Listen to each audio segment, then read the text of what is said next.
장 8절에서 9절 우리 한 목소리로 한번 읽어봅시다.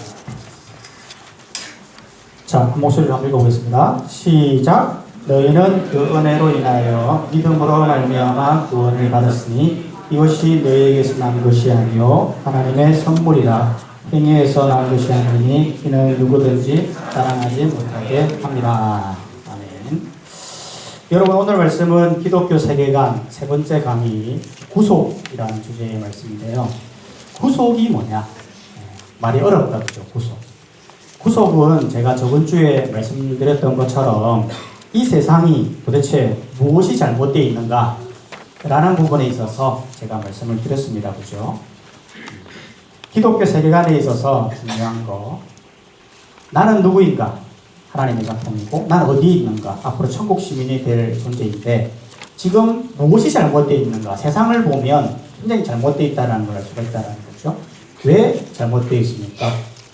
하나님 말씀에 불순종해서 에덴 동산을 쫓겨나게 되면서 죄가 들어오고, 죄의 결과로 이 세상이 타락하게 되면서 세상 곳곳에 잘못되어 있는 부분이 있다라는 것입니다. 그렇죠?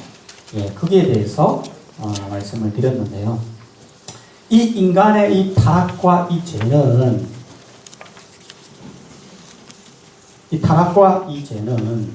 인간의 이 죄는 비록 창조기의 구조 전체를 타락시킨 건 아니지만 인간의 타락으로 말미암아 온 우주에 미치는 결과였거든요. 여러분, 이 인간의 죄, 한 사람의 범죄가 별거 아닌 것 같아도 사실 엄청난 결과가 이어지게 돼요. 실제로도 여러분 우주를 보면요, 여러분 이 우주가 얼마나 광활합니까? 그렇죠? 너무 크고 넓잖아요. 실제로 이 우주를 비유할 때 여러분 바닷가에 가면 해변에 있잖아요. 해변에 가보면 모래알 있잖아요. 그 모래알이 얼마나 많습니까? 그 다 세려면 셀 수도 없을 만큼 많은 모래알인데, 그 엄청난 해변의 모래알 중에 한 알, 그 한 알이 지구다 라고 할 정도로 이 우주가 엄청나게 크고 광활한데, 근데 이 우주 또한도 유한적이다. 무한적이지 않다. 계속해서 확장되어 가고 있지만 언젠가는 멈추어질 유한한 존재다라는 거죠. 여러분, 실제로요, 이 우주를 이렇게 보면 사람들은 이 세상을 이 세상을 뭐라고 이야기하느냐면, 세상은 돌고 돈다. 사람이 이렇게 있지만 죽고 나면 또 동물로도 태어날 수도 있고, 지금은 동물이지만 다시 사람으로도 태어날 수 있다. 뭐 이렇게 윤회를 얘기하잖아요. 근데 실제로는 그게 아니다라는 거예요. 실제로 이 우주의 역사, 이 세상의 역사는 끝이 있는 역사예요. 끝. 지금 계속해서 현재, 과거에서 현재로, 현재에서 미래로 계속 가고 있는 중에 있어요. 절대 불변하지 않는 법칙이 뭐냐면, 인간은 절대 과거로 갈 수가 없어요. 앞으로 기술이 너무 많이 발달돼가지고 타임머신이 나온다? 절대 나올 수가 없어요. 왜냐하면 지금 이 세계는 미래를 향해 달려가고 있는데, 미래에는 끝이 있는 역사다. 그게 기독교의 역사이거든요. 끝이 있는 역사. 유한하다는 거죠. 무한하지 않다 라는 것을 말하고 있다는 거예요. 우주뿐만이 아니에요. 여러분, 이 세상에 있는 모든 존재하는 생명체들은 다 죽게 돼요. 죽지 않는 생명체는 이 땅에 없어요. 동물도 죽죠, 식물도 죽죠, 사람도 죽죠. 왜 죽습니까? 이게 죄의 결과라는 거죠. 죄의 결과로 인해서 모든 생명체는 다 죽어요. 사람이 왜 늙습니까? 사람이 늙는 이유는 내 몸 안에 있는 이 세포가 죽기 때문에 늙어요. 만약 세포만 늙지 않는다, 죽지 않는다면 우리가 늙지 않을 수 있어요. 그런데 사람은 세포가 죽기 때문에, 세포마저도 죄의 결과에 의해서 죽기 때문에 사람이 늙어가는 거예요. 실제로 수많은 연예인들도 늙어가잖아요. 이 사람 누굽니까? 오드리 헵번. 이렇게 예쁜데 나이가 들면 이렇게 늙게 되는 거죠. 이 사람 누굽니까? 실버스터 스텔론. 그런데 이렇게 늙어가는 거죠. 목사님도 젊을 때 잘생겼을까요? 못생겼을까요? 잘생겼겠죠? 근데 지금 흰머리도 많이 나오고 늙어가지고 좀 그렇습니다. 왜 늙습니까? 타락의 결과예요. 죽음, 늙는 것, 다 이게 바로 죄의 결과다라는 거죠. 그런데 원래 하나님이 만드신 창조 세계는 죄가 없기 때문에 늙음도 없고 죽음도 없는 그곳이 바로 하나님 창조하신 에덴 동산, 그 천국이었다라는 거죠. 그런데도 불구하고 인간의 불순종으로 인하여서 쫓겨났기 때문에 죄의 결과로 이 세상이 죽음과 질병과 고통과 늙음과 이런 것들이 나타나게 되었다는 거죠. 사람뿐만이 아니에요. 이 세상에 존재하는 모든 분야에 있어서도 타락이 이어졌어요. 예를 들어 정치, 문화, 경제, 종교 모든 분야의 죄의 결과로 인해 타락이 이어지게 되는 거예요. 실제로도 그래요. 여러분 정치를 한번 봐보세요. 이 사람들이 왜 싸웁니까? 죄의 결과라니까요. 군사, 독재자 왜 나타납니까? 무력으로도 정부를 침탈하려고 하는 왜 이런 사람들이 나타나요? 다 죄의 결과예요. 어떤 국회의원은 로비를 통해서 자기 자녀를 채용하려고 하는 이 권력이 왜 발동하게 되는 겁니까? 다 죄의 결과라니까요. 경제를 봐보세요. 경제를 보면 우리나라도 얼마나 많은 고통을 받았습니까? IMF, 국제금융 공식노총에 의해서 우리나라가 얼마나 많은 실업자들이 많이 나오고 힘들어했는지 몰라요. 우리나라만 그렇습니까? 아닙니다. 베네수엘라. 여러분 베네수엘라는요 진짜 웃긴 게 뭐냐면 주요 산유국 석유 매장량 규모를 볼 때 세계 1위예요. 베네수엘라가. 엄청나게 축복받은 땅 아닙니까? 이것만 팔아도 나라가 굉장히 잘 살 수 있는 나라가 베네수엘라예요. 그런데 정치를 잘못해가지고 인플레이션이 발생하게 됐는데 100만 프로 물가가 100만 인플레이션 물가가 올라가 버린 거예요. 그러니까 돈이 똥이 돼. 돈을 이만큼 한 트럭을 갖다 줘도 계란 하나를 못 사는 기름이 뭐 1원에 파는 참네 어이없는 나라가 되어버린 거죠. 그래서 사람들이 먹을 게 없으니까 쓰레기를 뒤져가지고 먹고 있는 나라가 베네수엘라다. 그런데 석유는 너무 많다. 왜 이래 이거예요? 죄의 결과였죠. 베네수엘라만 그렇습니까? 20대 청년 파산 걱정. 사람들이 잘못된 곳에 욕심을 부려서 투자해가지고 한 방에 망해서 빚을 얻어기는 그런 사람들이 주위에 얼마나 많습니까? 그렇죠? 왜 그러냐? 이게 다 죄의 결과, 타락의 결과로 나타났다라는 것입니다.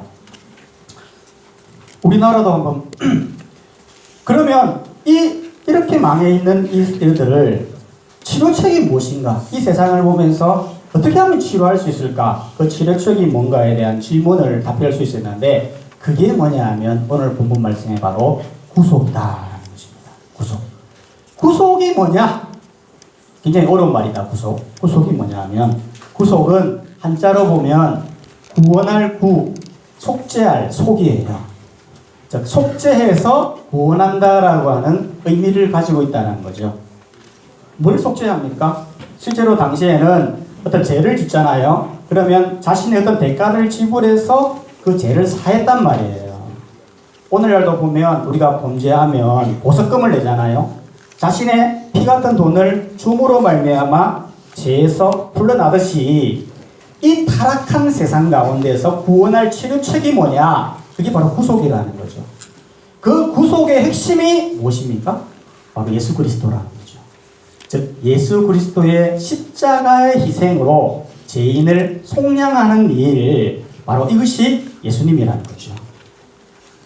실제로 우리 예수님은 십자가의 대속, 즉 자신을 내어주는 십자가의 피를 흘림으로 말미암아 세상에 있는 모든 죄와 대속해버리는 그러한 일들을 감당하셨다는 거죠.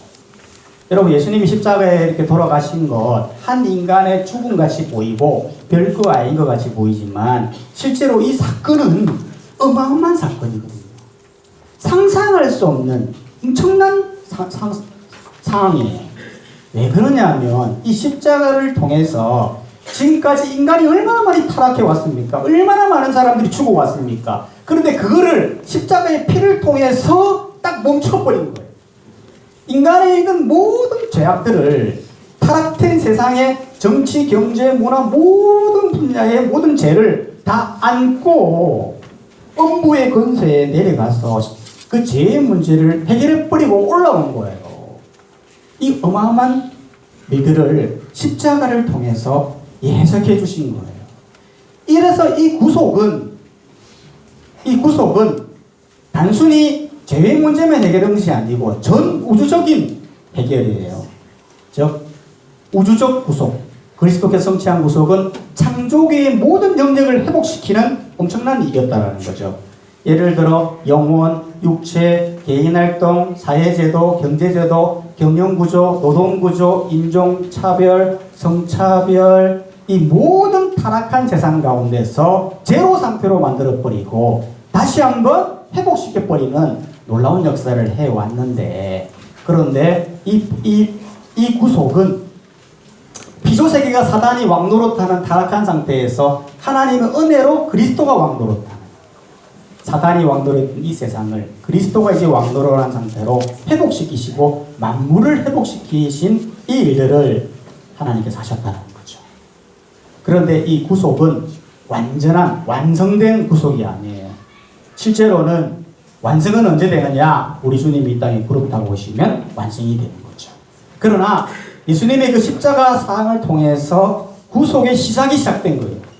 구속이 시작되어졌고 완성은 주님이 오시는 날 이루어지게 되는 거예요.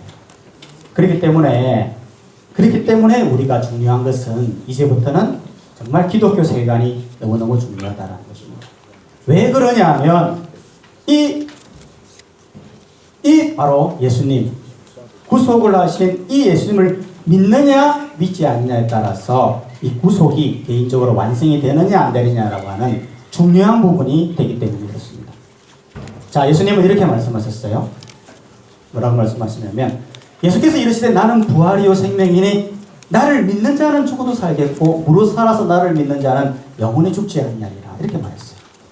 여러분 이 구절이요 별거 아닌 것 같아도 엄청난 구절이에요. 여러분 봐보세요. 나를 믿는 자는 죽어도 살겠다. 여러분 사람이 죽습니까 삽니까? 사람은 죽어요. 반드시 죽게 돼요. 근데 나를 믿는 자는 죽어도 산다. 하나님을 믿는 자는 살긴 사는데 어떻게 사느냐? 나를 믿는 자는 영원히 죽지 아니라 영원히. 엄청난 말씀 아닙니까? 바로 구속의 정점은 뭐냐면 예수님을 믿는 거예요. 그런데 놀라운 건 그 믿음이, 너희는 그 은혜로 말미암아 믿음으로 말미암아 구원을 받았는데 이 믿음은 너희에게서 난 것이 아니고 하나님의 선물이다. 여러분 저는요 이 말씀을 볼 때마다 가슴이 뛰어요. 왜 가슴이 뛰느냐면 믿음이 중요하잖아요. 믿음으로 말미암아 살겠다라고 얘기했는데 그 믿음을 하나님이 주신 거라는 거죠. 여러분 저는 이게 진짜 굉장히 신기해요. 왜 그러냐면 여러분 사람은요 봐야 믿거든요. 봐야. 보여줘야 믿어요. 자 보세요.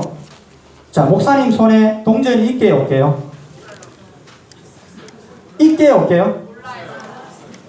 그럼 목사님 이야기하는 거지 여러분에게. 동전 있어. 목사님 믿어봐. 있다니까? 나 믿어. 믿어. 있다니까 진짜로. 진짜 믿어. 자 동전이 있다. 손 들어보세요. 목사님 믿으라니까 진짜로. 손 들어보세요. 없다 손 들어보세요. 없다 손 들어보세요. 이거 봐봐. 실제로는 뭘까요? 없어요. 인간은요 봐야 믿는다니까. 봐야. 놀라운 것은 우리가 지금 하나님을 믿고 있다는 거죠. 여러분 이게 신기하지 않아요? 하나님은 과학적으로 증명할 수가 없고 눈으로도 볼 수 없는 존재예요. 왜? 인간은 타락했기 때문에, 죄 가운데 놓여져 있기 때문에 하나님을 볼 수도 없고 만질 수도 없어요. 그런데 우리가 지금 예배드리고 믿고 있다는 거지. 놀랍지 않아요? 왜 그래요? 하나님의 선물이라. 너희에게서 난 것이 아니고 내가 너희를 믿게 했다. 어떤 방식으로 했든 간에 믿게 만들었다. 수련회를 통해서 우리 남욱의 형제가 수련회 가가지고 하나님을 만났듯이 믿게 해버렸다. 그 믿음을 하나님께 선물로 줘버렸다. 엄청난 고백 아닙니까? 인간은 그렇다니까요. 인간은 절대 안 보고는 절대 믿을 수가 없는 존재인데 그거를 믿게 만드시는 하나님의 그 믿음의 선물, 하나님의 선물이라는 거죠. 이게 얼마나 중요한 말씀인지 몰라요. 그렇기 때문에 지금 이 시간에 우리 영상을 좀 보시면서 하나님을 어떻게 믿어야 될지에 대해서 우리 한번 보고 목장 모임에서 한번 나눠보도록 하기를 원합니다. 우리나라에서 가장 유명한 기독교인이자 종교인인 함석헌 선생의 시 중에 시간에 우리 헌금하도록 하겠습니다.